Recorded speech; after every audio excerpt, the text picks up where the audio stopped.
Kaugnay niya, nagpaalala ang Department of Trade and Industry sa mga magulang at estudyante na maging maingat sa pagbili ng school supplies upang matiyak na matibay ang mga ito.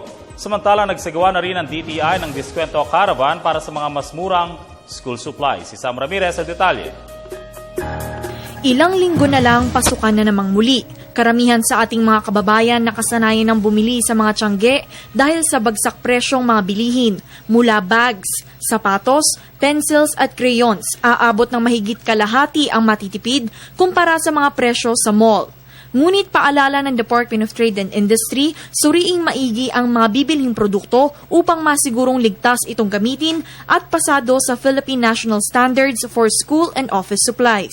Buying cheap school supplies is really very important for households, particularly for ordinary households in not only in Metro Manila but for the Philippines. Kinakailangan maging vigilant pa rin ang mga consumers natin sa pagtingin, lalong-lalo na doon sa doon sa mga school supplies na binibili. Payo ng DTI, suriing maigi ang quality at labels ng produkto. Dapat nakalagay ang product specifications, address ng manufacturer at iba pang detalye sa harap o likod ng produkto. Be particular about these standards, get informed about these standards. Like as I've said, yung labeling law natin, yung words of non-toxic in the labels or in the packaging, na para mabigyan tayo ng guidance regarding the type or quality of school supplies that we buy. Para makatipid, inaanyayahan ng DTI ang lahat sa kanilang Diskwento Caravan Balik Eskwela Edition.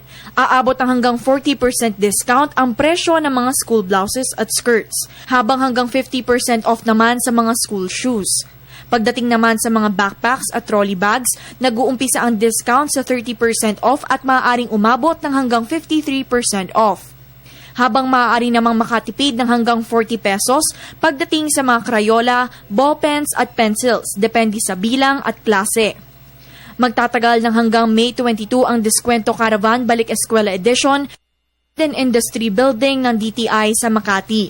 Bukas sila mula alas 7 ng umaga hanggang alas 6 ng gabi.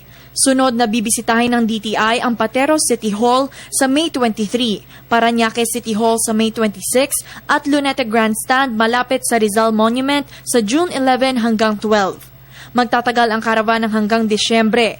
Para sa kanilang schedule, maaaring pumunta sa website ng DTI. Ito ay www.dti.gov.ph. Sa mga nais naman mag-report o magsumite ng complaint hinggil sa mga hindi ligtas na produkto, maaaring tumawag sa DTI Direct Line, ito ay 751-3330 o di kaya sa 0917-834-3330. Para sa Philippine National Standards on Product Specification of School and Office Supplies, maaaring pumunta sa www.bps.dti.gov.ph. Para sa Telebisyon ng Bayan, Sam Ramirez.